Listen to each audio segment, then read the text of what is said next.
Machilipatnam to Vijayawada 70 కిలోమీటర్లు, Vijayawada to Guntur మరో 40 కిలోమీటర్లు.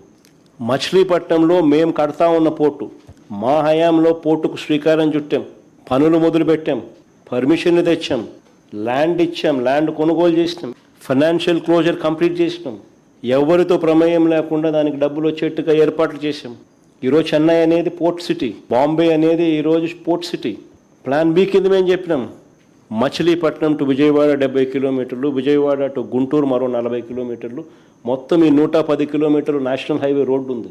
ఈ నేషనల్ హైవేకు కాస్త అటు ఇటుగా ఈ మొత్తం క్యాపిటల్ ఏరియా కింద డిక్లేర్ చేయండి.